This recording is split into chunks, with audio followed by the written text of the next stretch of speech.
Hello everyone, I'm your educator Amit. I'll be teaching you social studies, history, geography, economics and polity. आज की इस video lecture में हम लोग पढ़ने वाले पीपल एज अ रिसोर्स।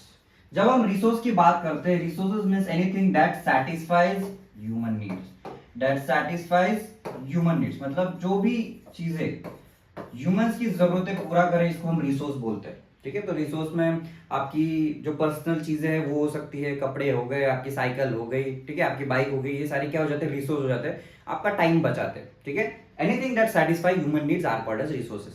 अभी जब ये चैप्टर में हम लोग देखने वाले हैं, जो कंट्री के लोग हैं, ये कंट्री की जो पॉपुलेशन है, ये भी अपने आप में एक रिसोर्स है। क्योंकि कंट्री डेवलपमेंट कब करेगा, कंट्री का ग्रोथ कब होगा, जब उस कंट्री की जो पॉपुलेशन है, वो कंट्री के जो लोग हैं, जब वो काम करेंगे। ठीक है, अगर कंट्री के लोग अगर काम नहीं करेंगे तो कंट्री ग्रोथ नहीं कर पाएगी, जीडीपी नहीं बढ़ेगा, इंफ्रास्ट्रक्चर डेवलपमेंट नहीं होगा। ठीक है, तो इसीलिए ये चैप्टर में जो लोग हैं कंट्री के, उसको भी रिसोर्स बोला जा रहा है। ठीक है, जैसे कि पेट्रोल एक रिसोर्स है, अपने आप में जो ह्यूमन बींग्स है वो भी एक रिसोर्स है, क्योंकि वो काम कर रहे हैं, इकोनॉमी में वो काम कर रहे हैं, इसलिए गवर्नमेंट को टैक्सेस मिल रहा है, गवर्नमेंट को टैक्सेस मिल रहा है, इसलिए जो कंट्री है वो ग्रोथ कर पा रहा है, डेवलपमेंट कर पा रहा है। ठीक है, तो ये चैप्टर में हम ये सारी चीजें देखने वाले हैं कि जो लोग हैं, जो कंट्री की जो पॉपुलेशन है, उसको कैसे और डेवलप किया जा सकता है। जैसे कि उनको एजुकेशन देना जरूरी है, उनकी हेल्थ के ऊपर पॉलिसीज बनाना जरूरी है, उनकी हेल्थ संभालना जरूरी है, उनको स्किल्स, अलग अलग स्किल्स देना जरूरी है। ये सारी चीजें हम ये चैप्टर में पढ़ने वाले हैं। Now before proceeding with the topic, if people have any doubts, queries, you can connect me on Instagram. I'm on YouTube as well. ठीक है, now let's begin with the topic. अभी जब पीपल एज अ रिसोर्स की बात करते हैं, तो सबसे पहले हम देखेंगे कि असेट और लायबिलिटी होता क्या है। असेट और लायबिलिटी अगर देखेंगे, असेट मतलब क्या, जो कोई भी एक्टिविटी या जो कोई भी चीज आपको प्रॉफिट दे। प्रॉफिट मतलब पैसा जनरेट करके दे। ठीक है, विच जनरेट्स मनी। और लाइबिलिटी मतलब बेसिकली क्या होता है, लॉस, मतलब आपका वहां पे नुकसान होने वाला है। तो असेट और लायबिलिटी अगर कोई देखेंगे, असेट मतलब क्या हो सकता है, आप इन्वेस्टमेंट करते हो, आप शेयर्स परचेस करते हो, ठीक है, आप कोई प्रॉपर्टी परचेस करते हो जिससे आपको रेंटल इनकम आ रहा है। ठीक है, तो इसको हम क्या बोलेंगे, असेट बोलेंगे। But on the other hand liability हम किसको बोलेंगे, कि आपके पास सैलरी नहीं है, आप पर फिर भी कार परचेस कर रहे हैं। ठीक है, आप ईएमआई पे कार परचेस कर रहे हैं, तो आपको ये ईएमआई भरने पड़ेंगे लाइफ टाइम तक, जितने भी साल तक ये लोन रहेगा।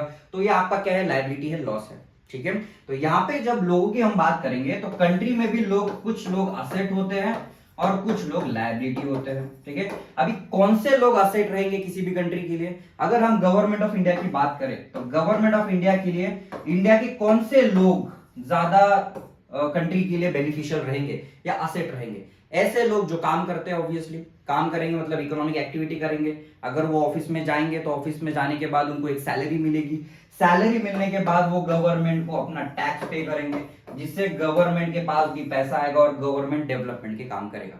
इसलिए कंट्री के कुछ लोग जो होते हैं वो असेट होते हैं, और कंट्री के कुछ लोग लायबिलिटी होते हैं, जो काम नहीं करते, जो सड़क पे भीख मांगते हैं, ठीक है, जो बहुत ज्यादा लेजी होते हैं। ये सारे लोगों को हम क्या बोलेंगे, लायबिलिटी बोलेंगे, जो कंट्री के क्या रहेंगे, लायबिलिटी। अभी पीपल एज अ रिसोर्स में हम लोग देखेंगे कि कंट्री के जो वर्किंग पॉपुलेशन है, यहाँ पे स्पेसिफिक वर्ड यूज हो रहा है, वर्किंग पॉपुलेशन। वर्किंग पॉपुलेशन मतलब जो पॉपुलेशन एक्चुअली काम कर रही है कंट्री में।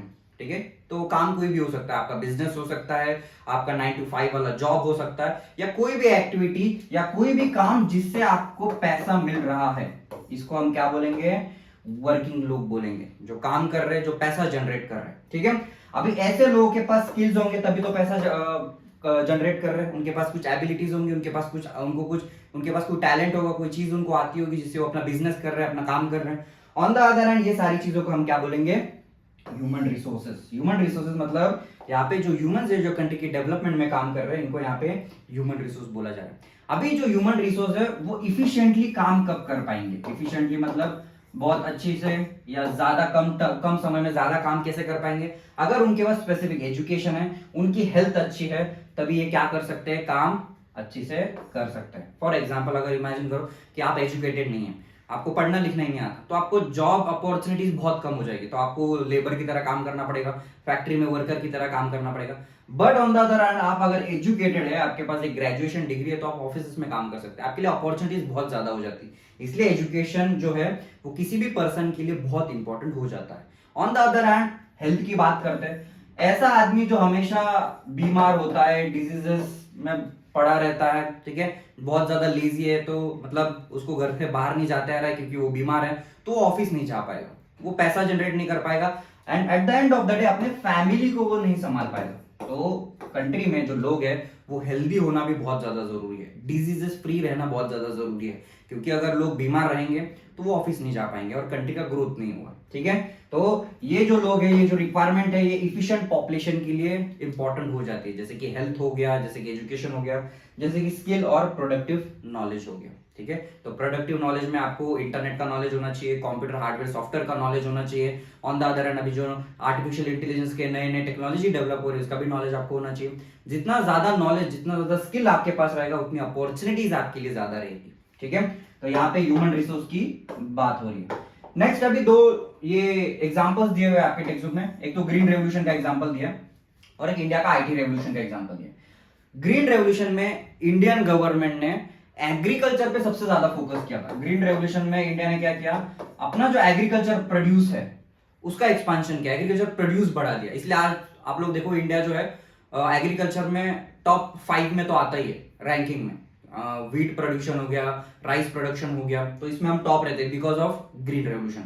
अभी ग्रीन रेवोल्यूशन में इंडिया ने एग्रीकल्चर पे फोकस करके फार्मर्स को, जो फार्मिंग का जो टेक्निक है एग्रीकल्चर है उसमें कुछ मॉडर्न टेक्निक्स इंट्रोड्यूस किए थे, जैसे कि इरिगेशन सिस्टम इंट्रोड्यूस कर दिया था कि जो इरिगेशन है, जैसे हम एग्रीकल्चर में पानी देते हैं तो ड्रिप इरिगेशन होता है, स्प्रिंकलर इरिगेशन होता है, तो इरिगेशन सिस्टम इंट्रोड्यूस किया जहाँ पे पानी नहीं है। ऑन द अदर हैंड हमने फर्टिलाइजर्स यूज किए, फर्टिलाइजर जो है वो हम सॉइल का फर्टिलिटी बढ़ाते हैं, फर्टिलाइजर्स पेस्टिसाइड यूज करना चालू कर दिया, और मॉडर्न टेक्निक्स ऑफ फार्मिंग हमने इंट्रोड्यूस किया। मॉडर्न टेक्निक्स ऑफ फार्मिंग, और मॉडर्न टेक्निक ऑफ फार्मिंग में जो हम पुरानी प्रैक्टिसेस यूज कर रहे थे जिसकी वजह से एग्रीकल्चर प्रोडक्शन नहीं बढ़ रहा था, तो हमने मॉडर्न टेक्निक्स यूज करके अपना एग्रीकल्चर प्रोडक्शन बढ़ाया। ऑन द अदर हैंड हम एग्रीकल्चर में मशीन्स भी यूज करने लग गए, ट्रैक्टर हो गया, थ्रेशर हो गया, अलग अलग मशीन्स एग्रीकल्चर में यूज किए जाते हैं। तो गवर्नमेंट ऑफ इंडिया ने फार्मर्स को ये सारी चीजें प्रोवाइड की, इससे इंडिया का जो एग्रीकल्चर सिस्टम है वो मॉडर्नाइज हो गया और अपना जो एग्रीकल्चर प्रोडक्शन है वो बढ़ गया।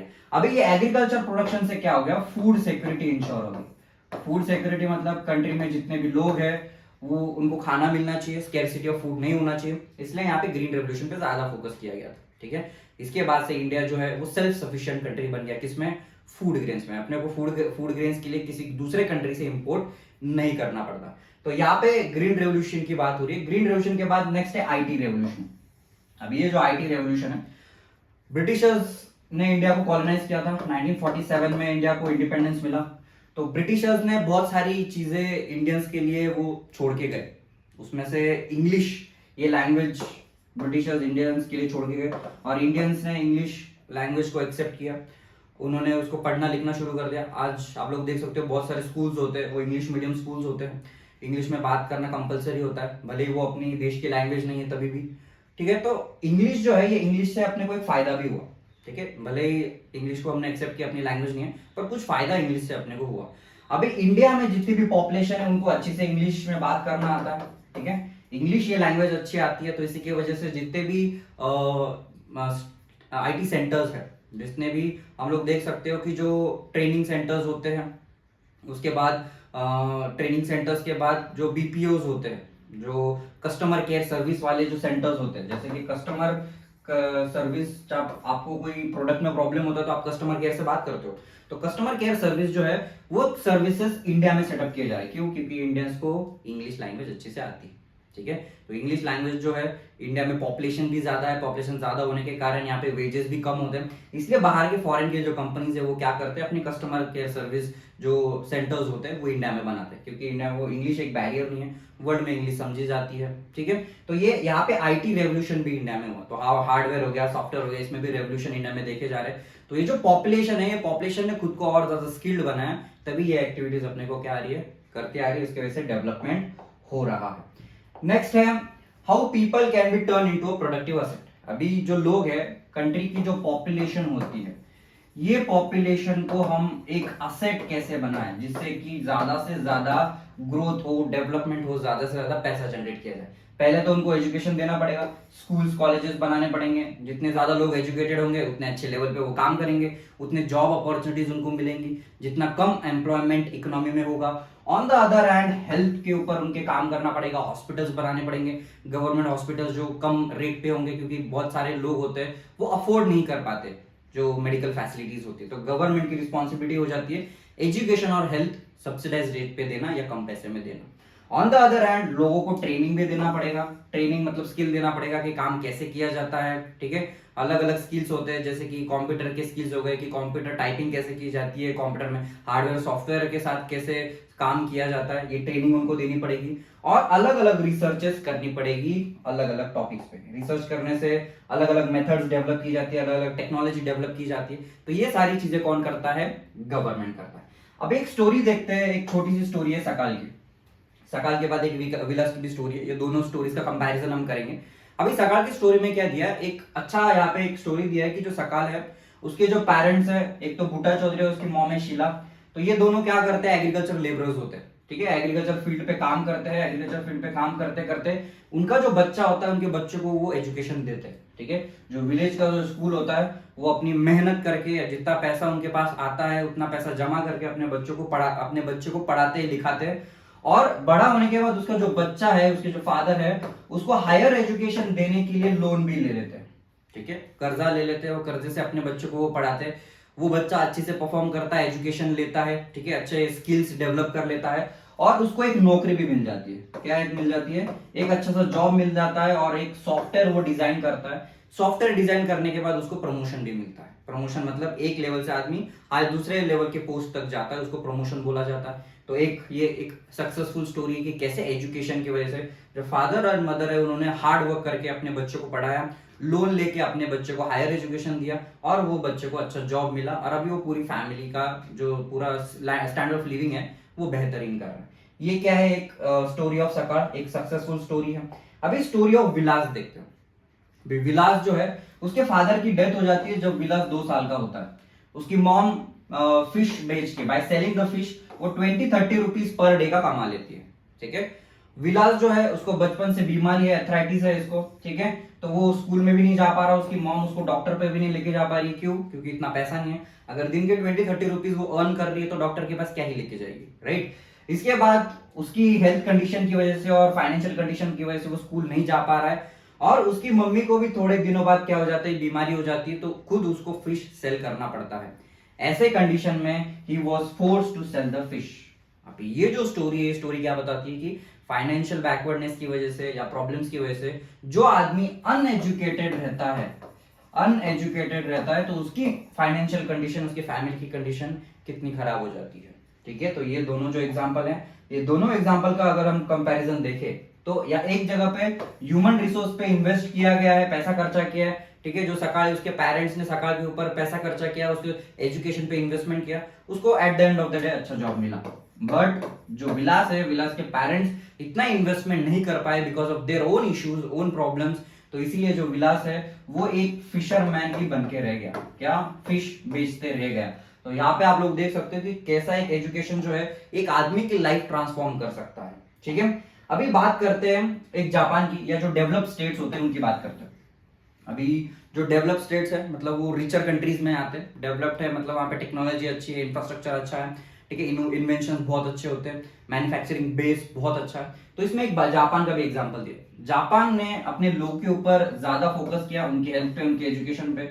जापान में जो लोग हैं टेक्नोलॉजी, आप लोग देख सकते हो कि जापान की जो टेक्नोलॉजी होती है वो फेमस होती है। आपने बहुत सारी टेक्नोलॉजीज जापान की देखोगी। जापान जो है, जापान के वेसल्स वगैरह भी होते हैं। वेसल्स मतलब शिप्स होते हैं। जापान शिप्स मैन्युफैक्चरिंग का भी काम करता है। टेक्नोलॉजीज है, टीवी है, सेलफोन है, ये सारे जापान की, जापानीज टेक्नोलॉजी है। तो जापान ने अपने लोगों को एजुकेट करके, अपने लोगों को और पढ़ा लिखा के, उनकी स्किल अच्छी करके, उनके हेल्थ के ऊपर ज्यादा फोकस करके अपने कंट्री में रिसर्च एंड डेवलपमेंट का बेस बहुत ज्यादा स्ट्रॉन्ग कर लिया। इसकी वजह से उनके यहाँ पे इन्वेंशन ज्यादा होते हैं, ठीक है। अभी 3 सेक्टर्स की बात करते हैं। किसी भी कंट्री में 3 टाइप के काम होते हैं। सेक्टर्स की बात कर रहे हैं मतलब यहाँ पे हम काम की बात कर रहे हैं कि वर्ल्ड में जितने भी काम है ये बेसिकली 3 सेक्टर्स में डिफरेंशिएट किए जाते हैं। जैसे कि प्राइमरी सेक्टर है।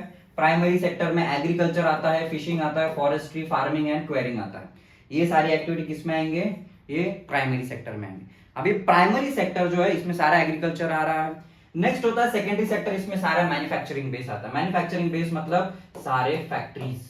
अभी for example primary sector agriculture में से अगर कॉटन आ रहा है, कॉटन प्रोड्यूस हो रहा है, तो ये कॉटन इंडस्ट्री में जाता है, टेक्सटाइल इंडस्ट्री में, और टेक्सटाइल इंडस्ट्री में यही कॉटन के कपड़े बनाए जाते हैं, शर्ट्स बनाए जाते हैं, ट्राउजर्स बनाए जाते हैं, पैंट बनाए जाते हैं।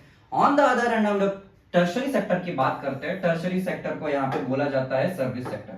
टर्शरी सेक्टर जो है इसको यहाँ पे सर्विस सेक्टर बोला जा रहा है। सर्विस सेक्टर मतलब जहां पे हम गुड्स नहीं बेचते, सर्विस सेक्टर में हम बस सर्विसेज बेचते हैं। जैसे कि डॉक्टर है, डॉक्टर आपकी बीमारी ठीक करता है, आपको मेडिसिन देता है, वो कोई आपको गुड्स नहीं बेच रहा है, अपनी सर्विसेज वो दे रहा है, अपना नॉलेज यूज करके आपको ठीक कर रहा है, तो इसको सर्विस बोलेंगे।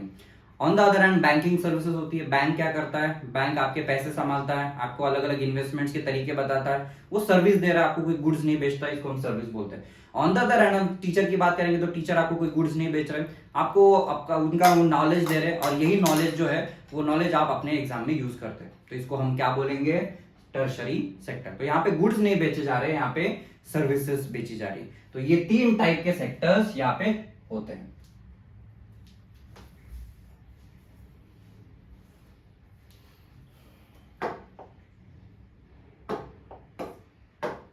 चलो अभी नेक्स्ट देखते हैं इकोनॉमिक और नॉन इकोनॉमिक एक्टिविटी क्या होता है। ठीक है, इकोनॉमिक एक्टिविटी मतलब क्या, एक ऐसा काम, ऐसी एक्टिविटी, एक ऐसा काम, एक ऐसी एक्टिविटी जिससे पैसे मिलते हैं, जिससे हम पैसा जनरेट करते हैं, इसको हम क्या बोलेंगे, economic activity. Non economic activity मतलब क्या, नॉन इकोनॉमिक एक्टिविटी मतलब ऐसा काम जो तुम कर रहे हो जिसके पैसे नहीं मिलते, जिसके क्या नहीं मिलते, जिसके पैसे नहीं मिलते, इसको हम क्या बोलेंगे, नॉन इकोनॉमिक एक्टिविटी। तो वर्ल्ड में 2 तरह के काम होते हैं, एक इकोनॉमिक एक्टिविटी, एक नॉन इकोनॉमिक एक्टिविटी। ठीक है, अभी इकोनॉमिक नॉन एक्टिविटी का हम जेंडर बेसिस पे डिफरेंशिएशन समझते हैं। ठीक है, अभी 2 जेंडर्स है, मेन एंड वुमेन। यहाँ पे जो वुमेन होती है, अगर हाउस वाइफ अगर कोई वुमेन है, अगर हाउस वाइफ अगर कोई वुमेन है तो वो घर का काम करती है। मेन जो होते हैं वो बेसिकली बाहर काम करते हैं। ठीक है, ऑफिसेस में काम करते हैं, ऑफिसेस में काम करने के उनको पैसे भी मिलते हैं। पर जो मॉम घर पे काम कर रही है, जो घर पे काम किया जा रहा है, इसके पैसे नहीं मिलते। ठीक है, तो ये जो डैड आपके काम करते हैं घर ऑफिस में जाके, जहां पे उनको पैसा मिलता है, इसी को हम क्या बोलेंगे, economic activity. On the other hand आपकी जो मॉम है, जो घर पे काम करती है, जिसके पैसे नहीं मिलते, इसको हम नॉन इकोनॉमिक एक्टिविटी बोलते हैं। ठीक है, कंट्री का डेवलपमेंट का जो मेजरमेंट होता है, जीडीपी हम कैलकुलेट करते हैं या काउंट किया जाता है, इसमें ये एक्टिविटी कंसीडर नहीं की जाती, नॉन इकोनॉमिक एक्टिविटी कंसीडर नहीं की जाती। अभी यहाँ पे मेन एंड वुमेन की हम बात करें कि मेन जो पैट्रियार्कल सोसाइटी है या मेल डोमिनेटेड सोसाइटी है, ये मेल डोमिनेटेड सोसाइटी में जो मेल्स होते हैं वो हायर पोजीशन होल्ड कर रहे हैं हर जगह पे। आप इंडिया की हिस्ट्री देख लो, इंडिया 1947 में इंडिया को इंडिपेंडेंस मिला, तो 1947 से 2024 तक हम अगर बात करेंगे तो कितने प्राइम मिनिस्टर फीमेल रह चुके हैं। इतने सालों में, इंडिया को 70+ इयर्स हो गए आफ्टर इंडिपेंडेंस, तो इतने सालों में कितने प्राइम मिनिस्टर, जो बहुत बड़ी पोजीशन है इंडिया की, जो पावरफुल पोस्ट है इंडिया की, कितने फीमेल प्राइम मिनिस्टर यहाँ पे बने। जितना मेरे को याद आ रहा है उतना तो एक ही है, जो इंदिरा गांधी जो बनी थी वही एक ही बार प्राइम मिनिस्टर बनी थी, उसके बाद भी उसको बहुत अपोजिशंस मिले। ठीक है, जो पैट्रियार्कल सोसाइटी थी उनको ठीक से प्राइम मिनिस्टर नहीं बनने दे रही थी, तो बहुत सारे इश्यूज वहां पे हुए। तो आप लोग देख सकते हो कि मेल और फीमेल में यहाँ पे कितना अंतर है या कितना डिफरेंस यहाँ पे किया जा रहा है। इन द सेम वे यही डिफरेंस जॉब्स में भी किया जा रहा है। जो जॉब्स होते हैं, मेल्स को ज्यादा जॉब अपॉर्चुनिटीज होती है एज कंपेयर टू फीमेल्स। जो फीमेल्स होती है उनके कम एजुकेशन के कारण, कम स्किल्स के कारण उनको जॉब्स नहीं मिलते या उतनी अपॉर्चुनिटीज नहीं मिलती जितने मेल को मिल रही है। ठीक है, तो यहाँ पे जो वुमेन होती है, वुमेन की हमने बात की कि उसको घर के काम के पैसे नहीं मिलते क्योंकि वो फैमिली के लिए काम कर रही है, तो इसलिए उसको सोसाइटी भी रिकॉग्नाइज नहीं करती या उसका जो काम है वो इकोनॉमी भी रिकॉग्नाइज नहीं करती, क्योंकि उसका पैसा नहीं मिल रहा है, हम उसको इकोनॉमिक एक्टिविटी में कंसिडर नहीं कर पा रहे। On the other hand women जो है वो अगर लेबर मार्केट में एंटर करे या उसको इकोनॉमिक एक्टिविटी में कंसिडर किया जाए, वो अगर बाहर ऑफिस में जाके काम कर रही है तो उसके काम को रिकॉग्निशन मिलता है, उसको उसके पैसे भी मिलते हैं, उसको सोसाइटी भी रिस्पेक्ट करती है। पर घर में जो काम होता है, जो नॉन इकोनॉमिक एक्टिविटी, वुमेन को उसका ना रिस्पेक्ट मिलता है ना पैसा मिलता है। ठीक है, तो यहाँ पे ये दोनों चीजें देखी हमने। नेक्स्ट है रोल ऑफ द एजुकेशन देखते हैं। अभी रोल ऑफ द एजुकेशन मतलब मेल हो या फीमेल हो, दोनों को एजुकेशन की जरूरत है।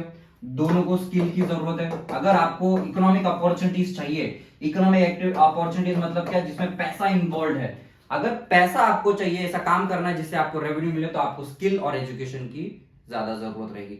बिना स्किल बिना एजुकेशन के आप सोसाइटी में सरवाइव नहीं कर पाएंगे। अभी वुमेन्स के कुछ प्रॉब्लम्स की बात करते हैं कि जो वुमेन्स है वो बेसिकली इकोनॉमी में प्रॉब्लम क्या फेस करती है।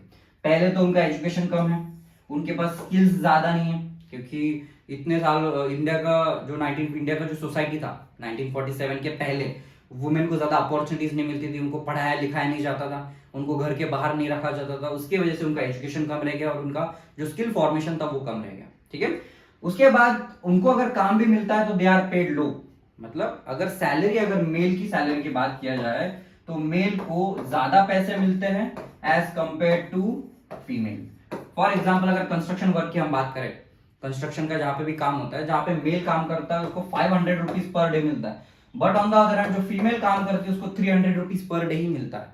ठीक है, तो यहाँ पे जो डिफरेंशिएशन है कि मेल को ज्यादा पैसा मिलता है फीमेल को कम मिलता है, ये भी एक डिस्क्रिमिनेशन यहाँ पे देखने को मिलता है।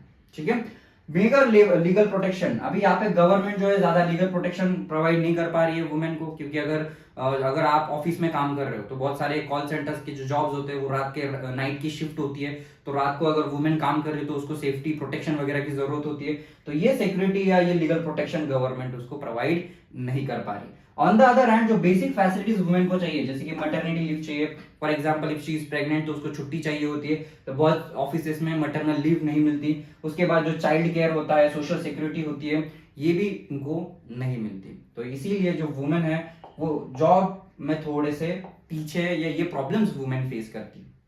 उसके बाद पर्क्स ऑफ एजुकेटेड वुमेन, अगर वुमेन को एजुकेट किया जाए तो उसके एडवांटेजेस क्या क्या रहेंगे, क्या क्या फायदा वुमेन को होगा अगर वो एजुकेटेड है। पहली बात तो उनको उतना ही पैसा मिलेगा जितना मेन को मिल रहा है, क्योंकि जितना मेल एजुकेटेड है, जितना स्किल्स मेल को आती है उतना फीमेल को अगर आ रही है तो उसको भी सेम सैलरी मिलेगी। ऑन द अदर हैंड जो वुमेन जो है वो ऑर्गेनाइज सेक्टर्स में काम कर सकती है, जैसे कि वुमेन को सबसे ज्यादा टीचिंग और मेडिसिन में ज्यादा इंटरेस्ट होता है। ठीक है, नर्सिंग हो गया, टीचर्स हो गया, आप लोग देखो जहाँ फीमेल टीचर्स ज्यादा होते हैं। On the other hand administrative work में और अदर सर्विसेज में भी काम कर सकते हैं। आप लोग देखो कि जॉब्स होते हैं, वो जॉब्स कितने जेंडर सेंट्रिक बन गए। जैसे कि आप लोगों ने देखा होगा कि पहले क्रिकेट जो होते थे वो मेल ही खेलते थे, तो ऐसा समझा जाता था कि बस लड़के ही क्रिकेट खेल सकते हैं। फिर उसके बाद वुमेन्स के भी क्रिकेट टीम्स आने लगे, वुमेन्स भी क्रिकेट खेलने लगे। On the other hand petrol pump पे जो काम करने वाले लोग थे वो मेल ही होते थे। आज आप देख सकते हो फीमेल भी है जो पेट्रोल पंप पे काम करती है। रिक्शा वाला पहले बस रिक्शा वाला ही होता था, आज रिक्शा वाली भी देखने को मिलेगी। तो ये जो है जेंडर स्पेसिफिक रूल्स सोसाइटी ने बना दिए थे, ये जेंडर स्पेसिफिक रूल्स क्या हो गए, अभी चेंज हो गए। ठीक है, जैसे वुमेन एजुकेट होते जा रही है, जितने स्किल्स उनको आ रहे हैं, तो जैसे डेवलपमेंट उनका भी होते जा रहा है। ठीक है, अभी नेक्स्ट देखते हैं कि जो क्वालिटी ऑफ द पॉपुलेशन है, मतलब जो पॉपुलेशन है वो कितनी बेहतर है, कितनी इफिशिएंट है, कितनी अच्छी, ये 3 फैक्टर्स पे डिपेंडेंट होगा, जैसे कि लिटरेसी रेट, उनकी हेल्थ और तीसरा है स्किल। लिटरेसी रेट मतलब क्या कि सोसाइटी में जो लोग हैं वो कितने पढ़े लिखे हैं। ठीक है, इंडिया में लिटरेसी रेट का डेफिनेशन अलग हो जाता है। उसके बाद हेल्थ की बात करेंगे कि कंट्री में लोग कितने हेल्दी है, अगर बीमार रहोगे तो ऑफिस नहीं जा पाओगे तो सैलरी नहीं मिलेगी और आप एक पॉवर्टी के लेवल पे आ जाओगे। On the other hand country का जो डेवलपमेंट है वो भी कम हो जाएगा। ऑन द अदर हैंड आपके पास अगर स्किल्स नहीं है तो स्किल्स से भी आपको जॉब अपॉर्चुनिटीज कम मिलेगी। अभी पहले एजुकेशन की बात करते हैं। अभी एजुकेशन क्या करता है, एक तो नेशनल इनकम को एनहांस करता है, नेशनल इनकम को बढ़ाने का काम करता है, क्योंकि आप अगर एजुकेटेड है तो आपको अच्छा जॉब मिलेगा, जॉब से अच्छी सैलरी मिलेगी और यही सैलरी से आप गवर्नमेंट को टैक्स पे करोगे और यही टैक्स से गवर्नमेंट क्या करता है, डेवलपमेंट करता है। तो मतलब इनडायरेक्टली आपके एजुकेशन से गवर्नमेंट का टैक्स डायरेक्टली कनेक्टेड है। जितना आप काम करोगे उतना टैक्स ज्यादा गवर्नमेंट को मिलेगा। ठीक है, तो गवर्नमेंट क्या करती है, कंट्री की जो पॉपुलेशन है उसके एजुकेशन पे ज्यादा फोकस करती है, क्योंकि ज्यादा लोग एजुकेटेड होंगे वो ज्यादा लोग टैक्स पे करेंगे। ठीक है, अनएजुकेटेड लोग तो अगर काम ही नहीं करेंगे तो टैक्स कहां से पे करेंगे। तो गवर्नमेंट का यहाँ पे इंटरेस्ट खुद का भी है। उसके बाद कल्चरल रिचनेस आता है और गवर्नमेंट की इफिशिएंसी बढ़ जाती है। गवर्नमेंट का इफिशिएंसी मतलब कम टाइम में हम ज्यादा ग्रोथ कर पाते हैं, ज्यादा डेवलपमेंट कर पाते हैं। ठीक है, अभी next steps taken in the field of education. अभी गवर्नमेंट एजुकेशन को बढ़ावा देने के लिए क्या क्या कर रहा है। पहले तो एलिमेंट्री एजुकेशन, मतलब गवर्नमेंट ने एजुकेशन 6 to 14 एज तक क्या कर दिया है, कंपलसरी कर दिया है कि कोई भी बच्चों को काम के लिए मजबूर नहीं किया जाएगा। जॉब्स के लिए जो गरीब लोग हैं जो अपने बच्चों से मजदूरी कराते थे वो बंद कर दिया। कंपलसरी एजुकेशन गवर्नमेंट ने कर दिया और उसके ऊपर गर्ल्स के लिए बहुत सारे प्रेफरेंसेस होते हैं, उनको फ्री एजुकेशन मिलता है। On the other hand Navodaya Vidyalaya का कंसेप्ट भी इंट्रोड्यूस किया गया। नवोदय विद्यालय का जो कंसेप्ट है, यहाँ पे आपको एजुकेशन मिलता है, यहाँ पे गवर्नमेंट आपको हॉस्टल फैसिलिटीज भी प्रोवाइड करता है। मेल फीमेल जो बॉयज और गर्ल्स होते हैं उनको हॉस्टल्स अलग अलग होते हैं, उनको पूरा एजुकेशन दिया जाता है, इसका एंट्रेंस एग्जाम वगैरह भी होता है। तो ऐसे नवोदय विद्यालय का जो कंसेप्ट है ये गवर्नमेंट ने इंट्रोड्यूस किया है। उसके बाद गवर्नमेंट क्या करता है, वोकेशनल स्ट्रीम्स इंट्रोड्यूस करता है, अलग अलग नॉलेज और अलग अलग स्किल्स के लिए अलग अलग प्रोग्राम्स इंट्रोड्यूस करता है। आपने आईटीआई के बारे में सुना होगा। आईटीआई जो है ये एक वोकेशनल एजुकेशन एंड नॉलेज है। इसमें इलेक्ट्रिशियन का काम, प्लम्बिंग का काम, ये छोटे मोटे काम जो है वो लोगों को सिखाए जाते हैं, जिससे कि वो अपना ही थोड़ा बहुत काम कर पाए और अपने से ही कुछ पैसा जनरेट कर पाए। इसको क्या बोला जा रहा है, वोकेशनल स्ट्रीम्स बोला जा रहा है। तो ऐसे बहुत सारे प्रोग्राम गवर्नमेंट जो है वो गरीब लोगों के लिए या मिडिल क्लास लोगों के लिए डेवलप करती है, बनाती है।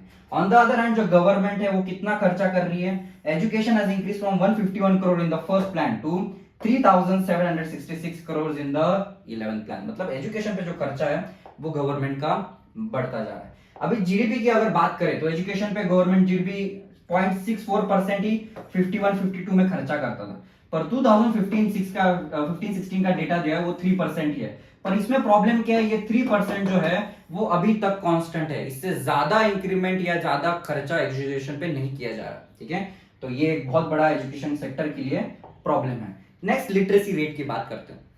लिटरेसी रेट इंडिया में जो लिटरेसी का डेफिनेशन है, क्या कौन सा आदमी पढ़ा लिखा है इंडिया में, उसका डेफिनेशन क्या है, ऐसा आदमी जिसको लिखते आता है, जिसको पढ़ते आता है और जो लिखा है उसने वो उसको समझता है, इसको हम क्या बोलते हैं, लिटरेसी रेट। तो इंडिया में एक सिंपल डेफिनेशन है लिटरेसी का, जो इसमें भी लिटरेसी हमारा कम है, मतलब बस पढ़ना लिखना आना और जो आप लिख रहे हैं वो समझ में आना, that is the literacy definition in India. तो यहाँ पे लिटरेसी की बात हो रही है, needed for the citizens to perform their duties and enjoy their rights properly. अभी जैसे उनकी एबिलिटी है पढ़ना लिखना, तो अगर पढ़ना लिखना आ रहा है तो बेसिक उनको उनके राइट समझ में आएंगे, क्या क्या फैसिलिटीज गवर्नमेंट दे रहा है वो समझ में आएंगे। उसमें भी जो मेल्स है उनकी लिटरेसी ज्यादा है 16.6% से as compare to females. Males are more literate than females. उसी में भी अगर स्टेट टू स्टेट बेसिस की बात करें तो केरला में लिटरेसी रेट ज्यादा है, बिहार में कम है। मतलब अलग अलग स्टेट में भी लिटरेसी लेवल अलग अलग यहाँ पे देखे जा रहे हैं। तो मतलब कुछ स्टेट्स जो है वो अच्छे से परफॉर्म कर रहे हैं अपने एजुकेशन सेक्टर में लिटरेसी लेवल पे, पर कुछ स्टेट्स बहुत पीछे। अभी प्राइमरी स्कूल्स का यहाँ पे कितना एक्सपेंशन किया, 8.41 लाख 2015 तक यहाँ पे स्कूल्स कॉलेजेस बनाए गए, जिससे गवर्नमेंट क्या कर रहा है, एजुकेशन को और एक्सपांड कर रहा है। जितने ज्यादा लोग एजुकेट होंगे उतना ज्यादा पैसा जनरेट होगा, उतनी डेवलपमेंट होगी कंट्री में, उतना जीडीपी बढ़ेगा। On the other hand government ने जैसे बताया कि सर्व शिक्षा अभियान का ये कंसेप्ट शुरू कर दिया, जिसमें 16 to 14 इयर्स के जो बच्चे हैं उनको कंपलसरी एजुकेशन देना कंपलसरी कर दिया था। एनरोलमेंट रेशो मतलब क्या होता है कि कितने बच्चे स्कूल में जाने लायक है और कितने एक्चुअल में स्कूल में जा रहे हैं, स्कूल में एनरोल कर रहे हैं, इसको हम एनरोलमेंट रेशो बोल रहे हैं। तो यहाँ पे गवर्नमेंट ने एनरोलमेंट रेशो पे भी ज्यादा फोकस किया कि ज्यादा से ज्यादा बच्चे स्कूल में आए, इसीलिए गवर्नमेंट ने mid day meal scheme introduce कर दिया। अभी ये जो मिड डे मील स्कीम है ये अभी तक का सबसे सक्सेसफुल स्कीम है। अभी यहाँ पे ये मिड डे मील स्कीम जो था ये गरीब लोगों के लिए इंट्रोड्यूस किया था, जो गरीब लोग हैं, जो पुअर है, जो लेबरर्स है। अभी लेबर लोगों का प्रॉब्लम ये होता है कि जो मेल है और जो फीमेल है, ये दोनों के दोनों हस्बैंड वाइफ जो है दोनों को दोनों काम पे जाते हैं। अभी दोनों के दोनों अगर काम पे जाएंगे तो बच्चों को कौन संभालेगा, ठीक है, जो उनके जो बच्चे होंगे उनको संभालेगा कौन, उनको घर पे बैठ के खाना कौन खिलाएगा, क्योंकि दोनों अगर जॉब पे जाएंगे, दोनों अगर लेबर का काम करने के लिए जाएंगे तो जो बच्चा घर पे अकेला रहेगा वो एक तो घर पे अकेला भी रहेगा और उसको खाना कौन खिलाएगा। तो जब से गवर्नमेंट ने ये mid day meal scheme introduce कर दिया, मिड डे मील स्कीम मतलब क्या, यहाँ पे स्कूल्स में ही बच्चों को खाना दिया जा रहा है, बच्चों को खाना दिया जा रहा है। तो ये जो लेबर लोग हैं उनकी कैसी अंडरस्टैंडिंग है कि चलो हम स्कूल में उनको डाल रहे हैं तो स्कूल में वो रहेंगे भी और उनको खाना भी मिलेगा। तो लेबर लोग के दो प्रॉब्लम्स यहाँ पे सॉल्व हो रहे हैं, बच्चों को संभालने के, उनको खाना खिलाने के। और ये मिड डे मील स्कीम जो है ये गवर्नमेंट का सबसे सक्सेसफुल स्कीम रहा है, जिससे कि हमने एजुकेशन को ज्यादा प्रमोट किया है। ठीक है, तो इसको क्या बोला जा रहा है, mid day meal scheme. Next बात कर रहे हैं तो एनरोलमेंट रेशो जो है, enrolment ratio from the age group of 18 to 23 वो 25.2% से कितना हो गया 30% इन 2021, 2020 और 2021। ये थोड़ा सा डेटा दिया हुआ है, अगर आपके टेक्स्ट बुक में कुछ नया डेटा है तो आप वो फॉलो कर सकते हो। ठीक है, अभी नेक्स्ट बात करते हैं 5 ईयर प्लान की। 5 ईयर प्लान में जो 12 5 ईयर प्लान की हम बात कर रहे हैं, इसमें गवर्नमेंट ने स्टेट स्पेसिफिक कैरिकुलम इंट्रोड्यूस करना चालू कर दिया। आपने देखा होगा, आप अभी जो पढ़ रहे हो, आप सीबीएसई स्कूल के हो, उसमें स्टेट बोर्ड के भी स्कूल्स होते हैं, मतलब अलग अलग स्टेट का अलग अलग बोर्ड होता है। तो उसमें अभी महाराष्ट्र बोर्ड है तो महाराष्ट्र का उसका सिलेबस अलग रहेगा, तमिलनाडु बोर्ड का सिलेबस थोड़ा सा और अलग रहेगा। तो ऐसे स्टेट स्पेसिफिक करिकुलम यहाँ पे इंट्रोड्यूस किए गए, जैसे कि बच्चों को अलग स्टेट लेवल का भी करिकुलम सिखाया जाए। ठीक है, नेक्स्ट है उसमें इंफॉर्मेशन टेक्नोलॉजी इंट्रोड्यूस कर दिया, क्योंकि जैसे एआई, हार्डवेयर, सॉफ्टवेयर इंट्रोड्यूस होते जा रहे हैं, तो आईटी जो है ये बहुत ज्यादा डायनेमिक सेक्टर होने वाला है बच्चों के लिए। The plan focus on the distance education also. Distance education की यहाँ पे बात हो रही है, मतलब कुछ लोग जिनको फैमिली इश्यूज की वजह से, फाइनेंशियल प्रॉब्लम्स की वजह से जिनको एजुकेशन नहीं लेता है, तो वो भी अपना काम करके डिस्टेंस एजुकेशन ले सकते हैं। मतलब आप बिना स्कूल कॉलेजेस के भी जाके 10th स्टैंडर्ड पास कर सकते हैं, ग्रेजुएशन कर सकते हैं फ्रॉम डिस्टेंस एजुकेशन। ठीक है, और increment in the number of university, government university ज्यादा बना रही है, स्कूल्स इंस्टीट्यूशंस जो है वो बढ़ाए जा रहे हैं, जिससे कि ज्यादा से ज्यादा लोगों को एजुकेशन मिल पाए। अभी नेक्स्ट बात करते हैं हेल्थ की। अभी यहाँ पे हेल्थ की बात करेंगे तो एक हेल्दी पर्सन होता है, एक अनहेल्दी पर्सन होता है। तो आप लोग फोटो में देख सकते हो कि हेल्दी पर्सन का बाइसेप कितना अच्छा दिख रहा है।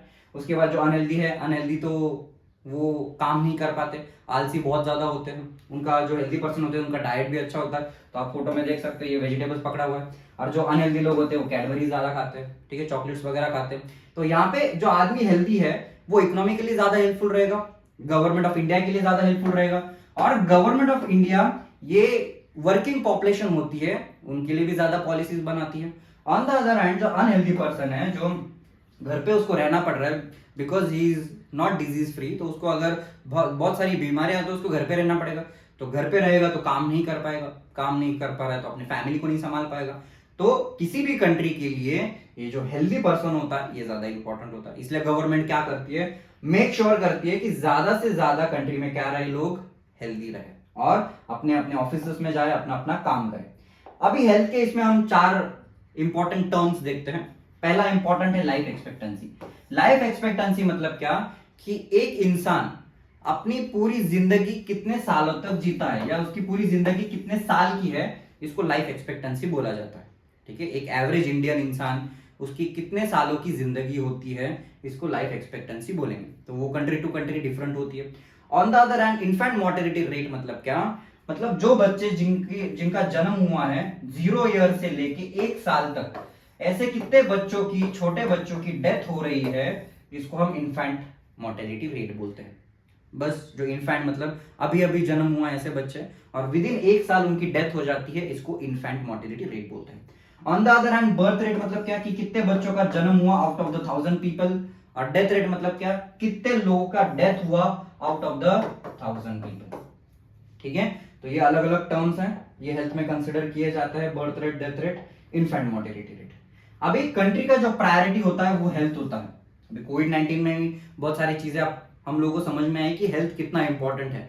अगर डिजीजेस आ जाते हैं, अगर इकोनॉमी रुक जाती है, तो बहुत सारे लोगों का लाइफ डिस्टर्ब हो जाता है, डिस्ट्रॉय हो जाता है। कोविड-19 में आप लोगों ने देखा होगा कि बहुत सारे लोगों की जो जिंदगी है वो ट्रांसफॉर्म हो गई, कुछ लोगों की पॉजिटिवली ट्रांसफॉर्म हो गई, कुछ लोगों की नेगेटिवली ट्रांसफॉर्म हो गई। तो जो हेल्थ है वो कंट्री के लिए बहुत इंपॉर्टेंट होता है। ऑन द अदर हैंड जो गवर्नमेंट है ये हेल्थ केयर एक्सेसिबिलिटी बढ़ा रही है और स्पेशल फोकस अंडर प्रिविलेज लोगों के पे दिया जा रहा है। अंडर प्रिविलेज मतलब जो गरीब लोग हैं, जो पॉवर्टी में हैं, जो बहुत ज्यादा बिलो पॉवर्टी लाइन आते हैं, ऐसे लोगों पे ज्यादा फोकस किया जा रहा है। ठीक है, इसलिए गवर्नमेंट क्या कर रही है, लास्ट 50 ईयर्स से गवर्नमेंट जो है हेल्थ इंफ्रास्ट्रक्चर बना रही है। हर छोटे छोटे गांव तक एक गवर्नमेंट का हॉस्पिटल आपको दिखेगा ही। उसके बाद जो गवर्नमेंट है, जो मैन पावर प्राइमरी, सेकेंडरी और टर्शियरी सेक्टर के लिए लग रही है, ये भी सेक्टर्स डेवलप कर रही है, जिससे कि ज्यादा जॉब अपॉर्चुनिटीज यहाँ पे क्रिएट हो पाए। ठीक है, तो यहाँ पे अगर लाइफ एक्सपेक्टेंसी की बात करेंगे इंडिया में तो 2014 के हिसाब से 68.3 इयर्स है। ठीक है, और इंडिया की इन्फेंट मोर्टेलिटी की बात करेंगे तो 1951 में 147 बच्चों की डेथ होती थी, 2016 में बस 34 बच्चों की डेथ होती है। ठीक है, तो ये थोड़ा सा कम हो गया, मतलब ये एक पॉजिटिव फैक्टर आप लोग देख सकते हो। गवर्नमेंट ने कितने मेडिकल कॉलेजेस इंट्रोड्यूस किए, 381 मेडिकल कॉलेजेस, बट अनफॉर्चुनेटली ये मेडिकल कॉलेजेस बस ज्यादा से ज्यादा ये 4 स्टेट्स में ही है जो सबसे ज्यादा डेवलप्ड है, जैसे कि आंध्र प्रदेश, कर्नाटक, महाराष्ट्र और तमिलनाडु, इसमें ज्यादा कॉलेजेस है। तो इंडिया में तो 28 स्टेट्स हैं पर सबसे ज्यादा डेवलप्ड 4 स्टेट्स को बताया जा रहा है। अभी नेक्स्ट बात करते हैं अनएम्प्लॉयमेंट की। अनएम्प्लॉयमेंट मतलब जहाँ पे काम नहीं है, ठीक है, जो लोग बेरोजगार है, इसको हम क्या बोलेंगे, अनएम्प्लॉयमेंट।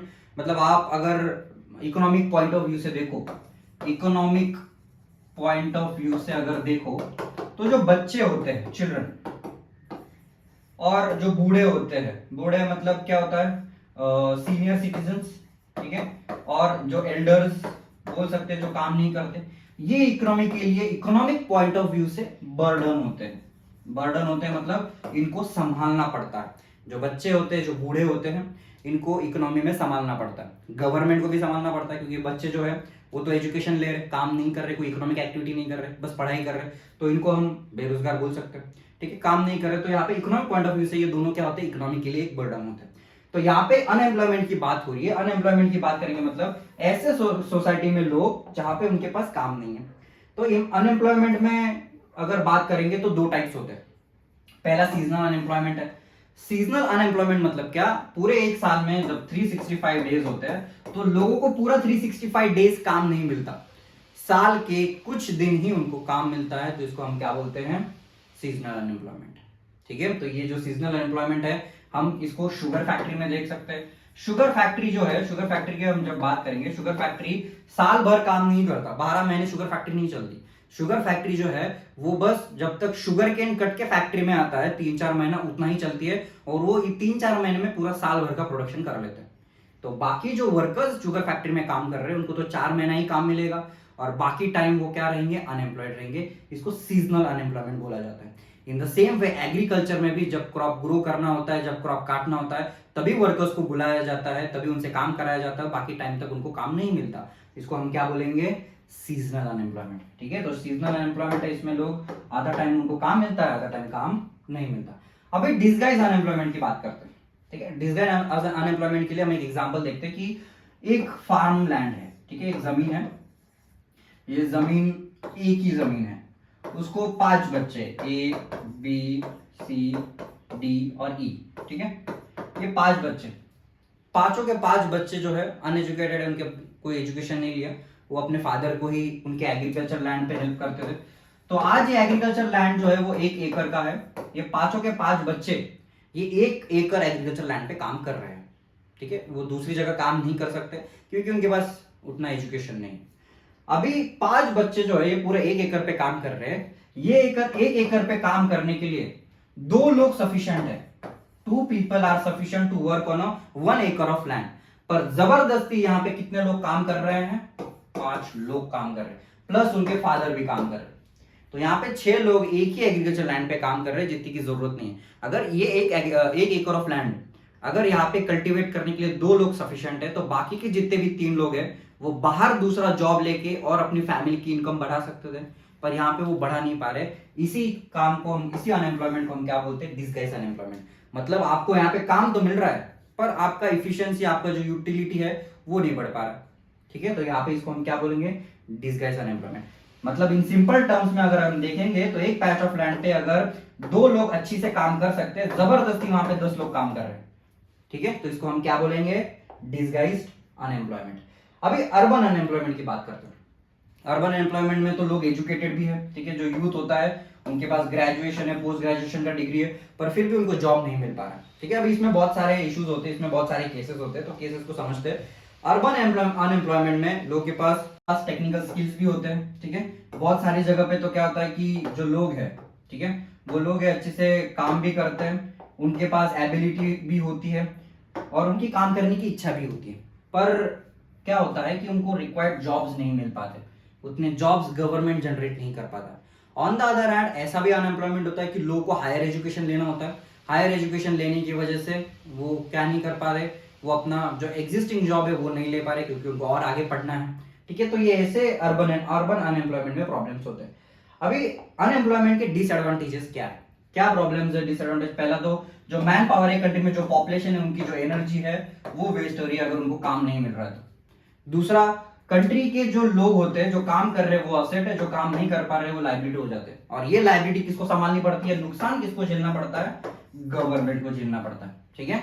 और जब तक तुम अनएम्प्लॉयड रहते हो तो तुम होपलेसनेस फील करते हो, तुम खुद को बेकार समझने लग जाते हो, तुम डिप्रेस्ड हो जाते हो, और जो डिप्रेस्ड लोग होते हैं वो वापस काम नहीं कर पाते। तो यहाँ पे अनएम्प्लॉयमेंट जो है वो एग्जिस्टिंग पॉपुलेशन पे भी क्या करता है, वर्कलोड बढ़ा देता है। क्योंकि फॉर एग्जांपल इकोनॉमी अगर ये बात करेंगे, फॉर एग्जांपल ये कंट्री है, इसमें 20 लोग हैं, 20 लोगों में से 10 लोग काम कर रहे हैं, 10 लोग बेकार बैठे हैं, तो पूरे ये 20 लोगों का काम 10 लोगों पे आ जाता है। तो वर्कलोड जो एग्जिस्टिंग पॉपुलेशन है उनके ऊपर आ जाता है, टैक्सेस भी उनको ही पे करने पड़ते हैं। ऑन द अदर हैंड जब आदमी काम नहीं करता, जब आदमी अनएम्प्लॉयड रहता है, तो अनएम्प्लॉयमेंट की वजह से वो आदमी पॉवर्टी में आ जाता है, गरीबी के साइकिल में आ जाता है, पॉवर्टी साइकिल में आता है। तो इसीलिए वो एक अलग एनवायरनमेंट में चला जाता है जहाँ पे उसको काम भी नहीं मिल रहा है, वो गरीब होते जा रहा है, अपने फैमिली को नहीं संभाल पा रहा है। और ये जो डिप्रेस्ड इकोनॉमी का एक साइन होता है अनएम्प्लॉयमेंट, कि तुम्हारी कंट्री में अनएम्प्लॉयमेंट ज्यादा है, लोग डिप्रेस्ड है, यहाँ पे डिप्रेस्ड इकोनॉमी यहाँ पे बोला जा रहा है। ठीक है, अनएम्प्लॉयमेंट के इश्यूज देख लिए। अभी जो एम्प्लॉयड है उनकी कंडीशन क्या है, जो एम्प्लॉयड लोग हैं उनकी अगर हम बात करेंगे तो एम्प्लॉयड लोग की यहाँ पे कंडीशन क्या है। In case of India, statistically unemployment rate is low.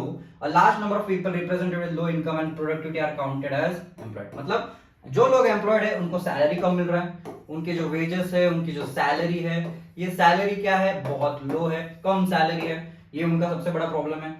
उनकी वर्किंग कंडीशन अच्छी नहीं है, उनके ऊपर वर्कलोड ज्यादा है। ठीक है, कम लोग है तो काम ज्यादा करना पड़ रहा है, वो बहुत ज्यादा स्ट्रेस्ड है, बहुत ज्यादा डिप्रेस्ड है क्योंकि ज्यादा काम करना पड़ रहा है। On the other hand they appear to work throughout the year but in terms of their potential income it is not adequate। मतलब वो साल भर काम तो कर रहे हैं, जितना काम कर रहे हैं उसके हिसाब से उनको पैसा नहीं मिल रहा है, उनके हिसाब से उनको वर्किंग कंडीशन नहीं मिल रही है। ठीक है, और ये काम करने के लिए उनको फोर्स किया जा रहा है। क्यों? क्योंकि उनको फैमिली प्रेशर है, फैमिली को संभालना पड़ेगा, मॉम डैड है, बूढ़े लोग है घर में, बच्चे हैं, सबको संभालना पड़ेगा, और यही प्रेशर की वजह से वो काम करते रहते हैं। ठीक है, तो अनएम्प्लॉयमेंट का भी प्रॉब्लम है और एम्प्लॉयड का भी प्रॉब्लम है।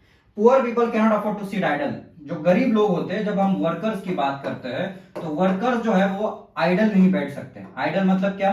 आइडल मतलब यहाँ पे वो खाली नहीं बैठ सकते, क्योंकि उनके पास एक तो सेविंग्स बहुत कम होती है। सेविंग्स कम होती है इसका मतलब क्या है कि वो डे टू डे बेसिस पे काम करके कमा के फिर खाते। ठीक है, मतलब आज का काम करेंगे तो आज का खाना खाएंगे, कल का खाना खाने के लिए उनको कल काम करना पड़ेगा।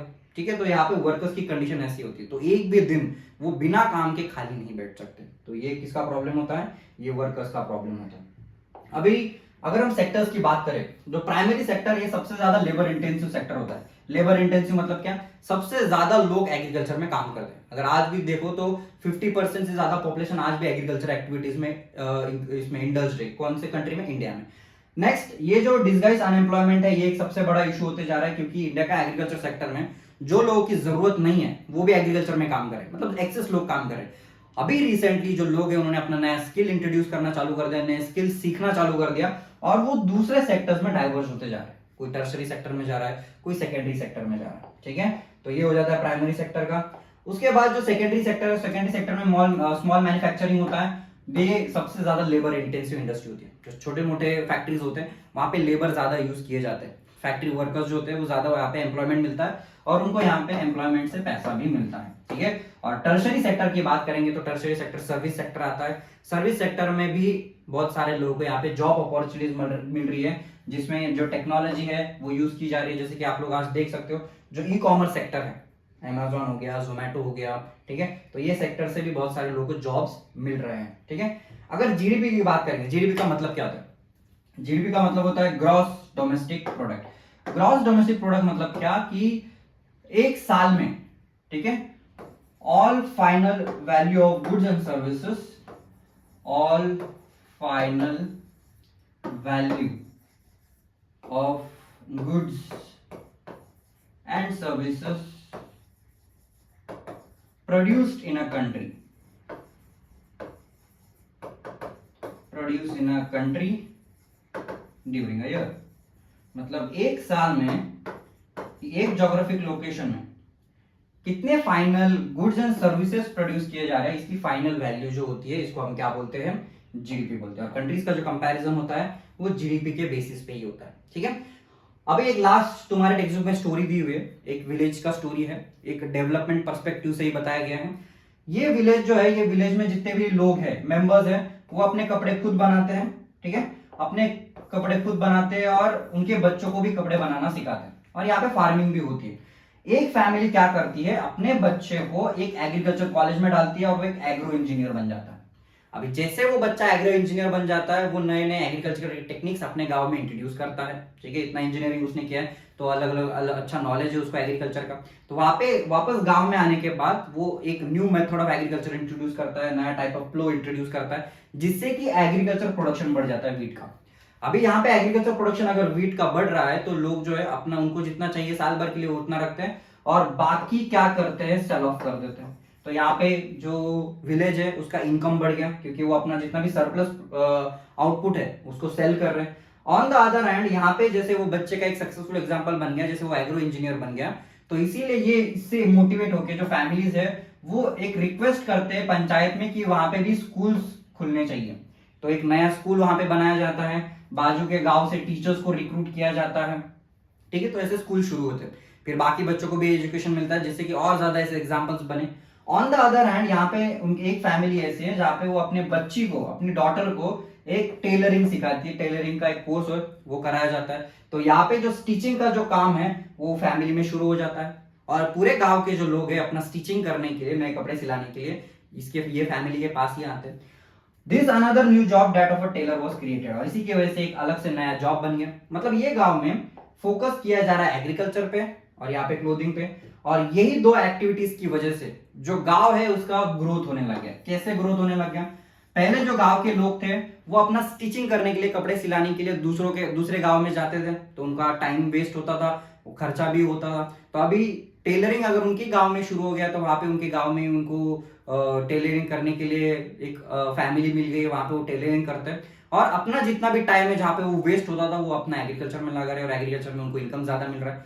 तो यहाँ पे at the end of the day जो पूरा जो विलेज है यहाँ पे उसका ग्रोथ हो रहा है, डेवलपमेंट हो रहा है, टाइम सेव हो रहा है, पैसा ज्यादा जनरेट हो रहा है, सरप्लस एग्रीकल्चर प्रोड्यूस हो रहा है जिससे कि वो सेल ऑफ करके उनका प्रॉफिट बढ़ रहा है। The time of the farmers going for buying the cloth was saved, मतलब उनका टाइम यहाँ पे सेव हो रहा है। Yield of the farmers went up, yield मतलब जितना भी प्रोडक्शन था, एग्रीकल्चर प्रोडक्शन, ये बढ़ गया है, ठीक है। Over time this village which earlier had no job opportunities now have many jobs like teacher, tailor and agro engineer. मतलब पहला ऐसा विलेज था जहां पे कोई जॉब्स अपॉर्चुनिटीज नहीं थे, आज वहां पे टीचर भी है, टेलर भी और एग्रो इंजीनियर के भी जॉब्स है। तो यहाँ पे ये जो ह्यूमन कैपिटल है, अगर आप ह्यूमन कैपिटल पे ज्यादा खर्चा करते हो, वहां पे उसके ऊपर अगर ज्यादा अच्छा खर्चा होता है तो उनको एजुकेशन दिया जाता है, स्किल दिया जाता है, उनकी हेल्थ पे खर्चा किया जाता है, तो at the end of the day growth and development वो कंट्री का होता है, वो गांव का होता है, ठीक है। तो ये एक छोटा सा स्टोरी था। That's all for the today's lecture. If you people have any doubts, queries, you can connect me on Instagram. I'm on YouTube as well. ठीक है, नेक्स्ट लेक्चर में मिलते हैं, बाय बाय।